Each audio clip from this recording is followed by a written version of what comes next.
मेरठ के विकास की रफ्तार को पंख लगाने के लिए रैपिड रेल का ट्रैक निर्माण तेज गति के साथ चल रहा है। इस निर्माण के चलते जमीन में कंपन हो रही है और कई मकानों में दरारें भी आ गई हैं।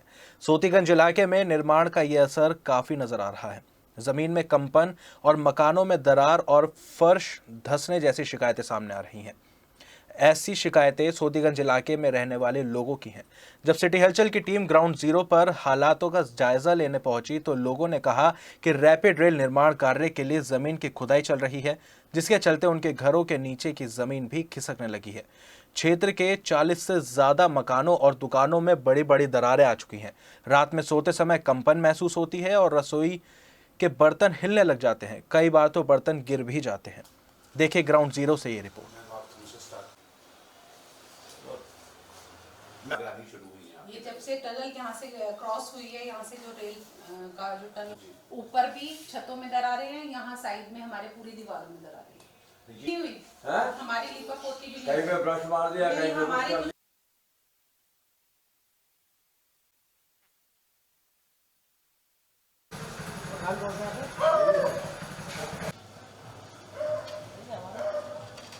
अंदर भी है, अंदर को तो वो दिखा।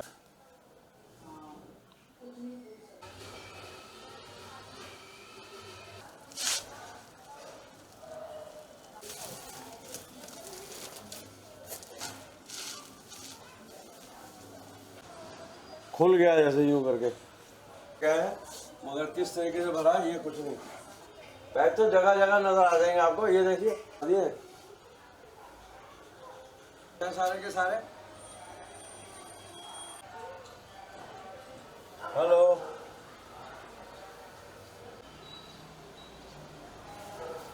गली में जगह जगह जगह जगह है। हाँ इनके ना क्रैक बढ़ते जा रहे हैं। अभी रैपिड चली गया है, ये यहाँ से पूरा का पूरा ही क्रैक पूरा उन्होंने पुट्टी से ढक दिया है इसको। ये पुट्टी सी अगर मैं उनसे बोल दूं कि कुछ रिटर्न में दे दीजिए, कंप्लेंट सॉल्व कर दी, सुनते ही नहीं है। ये सारा खुल गया, लेंटर खुल गया है। देखिए ये नीचे की तरफ देख रहा है, ये देखिए क्रैक और दिखाता हूँ ऑफिस में। अभी एक मिनट बता रहा हूँ। ये पूरे घर में इस तरीके क्रैक है। ये देखिए ये जो क्रैक है दिन पे दिन बढ़ते जा रहे हैं। ठीक है, 6 जून से लेकर अब तक जो इनका काम चला है, अगर बिफोर और आफ्टर की बात करें तो ये लास्ट का क्रैक था। ठीक है, बारिश का पानी बिल्कुल नीचे टोटी।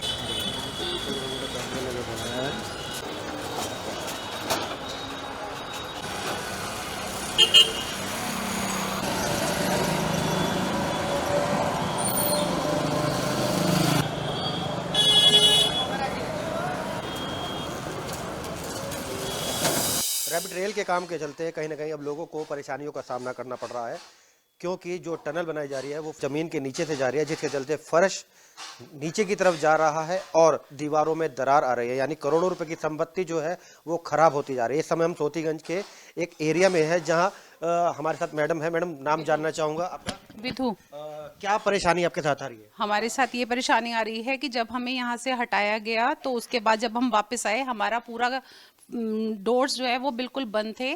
फिर हमने कारपेंटर को बुलवा के उन्हें खुलवाया, कटवाया वहां से। उसके बाद हमारा ये फर्श नीचे की तरफ धंस रहा है, गेट भी नीचे बैठ गया था और हमारे पूरे घर में दरारें हैं। कब से ये दरारें आ रही हैं और आपने किसकी शिकायत अधिकारियों को करी किया? हाँ बिल्कुल करी थी, लेकिन हमारे यहाँ कोई देखने भी नहीं आया, कोई हमारे यहाँ रिपेयर करने भी नहीं आया। हमने 2-3 बार सबको बोला लेकिन कोई नहीं आया। अच्छा, आपके अलावा और कौन, कितने मोहल्ले वाले हैं ऐसे, जो कितने लोग हैं उनके घर में? ऑलमोस्ट पूरी गली में ही ऐसा है। मैं ऐसे प्रॉपरली नहीं बता सकती हूँ, लेकिन बहुत लोग हैं। तो कुछ भाई साहब, एक भाई साहब भैया हमारे साथ है। आप भी यहीं रहते सोतीगंज में? बिल्कुल यही रहता है जी। भाई साहब, क्या नाम है आपका और क्या परेशानी है आपके साथ? क्रैक्स है सारे, वो लिपापोती करके गए हैं, कहीं ब्रश मार दिया, कहीं कुछ कर दिया।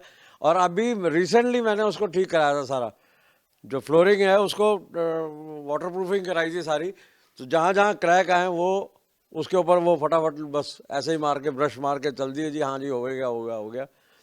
साइडों में बताया, दिखाया उनको क्रैक है दीवार के अंदर, क्रैक अभी भी मौजूद है, वो रिपेयर ही नहीं हुआ है।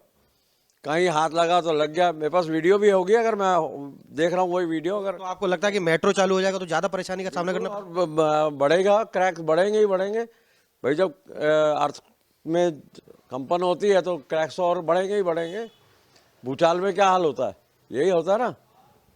ये दरारें कब आई थी आपके ये जो मकान है, और कब से दरारें कब आएंगी बड़े भाई, ये तो बताओ। जब कुछ छेड़ेगा तभी दरार आएगी ना, ऐसे तो दरार नहीं आती है। या तो अर्थक्वेक हो या कोई खुदाई हो नीचे। मैं सोतीगंज का निवासी हूँ, वार्ड नंबर 64 का। ठीक है, तो अभी जून के महीने से रैपिड की डाउन टनल का कार्य चला था कुछ मकानों के नीचे। ठीक है, जैसे सामने वाला मकान है, दोनों टनल है इसके नीचे डाउन भी। अब भी काफ़ी परेशान रहे हैं लोग। फिर मैंने अपने मीडिया कर्मियों के थ्रू मैंने शिकायत की कि क्योंकि मैं कभी जब भी जाता हूँ उनके ऑफिस में, इसकी कोई सुनवाई नहीं होती है। बस 2-3 लेबर आती है, वो पुट्टी करके चली जाती है। इसका कोई भी परमानेंट सोल्यूशन नहीं है। ठीक है, यहाँ पे छोटे छोटे बच्चे रहते हैं। यहाँ पे गाटर में भी इन्होंने 2 पिलर लगाए हुए थे, बट वो हटाने आते हैं। मैंने कोई रिटर्न में हमें रिसीव ही दीजिए, अगर कोई दुर्घटना होती है तो कौन जिम्मेदार होगा इसका। उन्होंने कहा कोई रिप्लाई नहीं देता। वो कहते हैं हम रिटर्न में ही देते हैं। Thank you. ये जून से इसका काम स्टार्ट हुआ था। उन्होंने 5 दिन के लिए मकान भी खाली किया था। हमने मकान खाली कर दिया था, ताले लगा दिए थे। उसके बाद जब हमने घर खोल के देखा तो सारे घर में क्रैक थी। मेरे मकान में भी थी, गली के बहुत सारे मकानों में क्रैक थी। सबके गेट ऊपर नीचे हुए हैं। इसका कोई भी परमानेंट उन्होंने सोल्यूशन नहीं दिया। बस उनकी लेबर आती है पुट्टी लेके, सीमेंट का कट्टा लेके, और मतलब लीवा पोती करके चली जाती है। तो आप देख सकते हैं मेरे पीछे किस तरीके से जो मकान है उनमें दरार आई हुई है, चाहे वो बेसमेंट हो या छत की दीवारें हो या साइड की हो, वॉल हो, उनमें सभी जगह दरारें आई हुई हैं। हालांकि लोगों का कहना है कि इन दरारों को लेकर वो काफ़ी बार अधिकारियों को सूचित कर चुके हैं, उनका जानकारी दे चुके हैं, बावजूद उसके उनकी समस्या का समाधान नहीं हुआ। हालांकि मेट्रो आने के बाद भविष्य में सफ़र भले ही लोगों का सुहाना हो, लेकिन फिलहाल टनल बननी जो है उससे कहीं ना कहीं लोगों को बहुत परेशानियों का सामना करना पड़ रहा है। वीडियो जर्नलिस्ट राजेश शर्मा के साथ मैं कपिल सोनी, सिटी हलचल।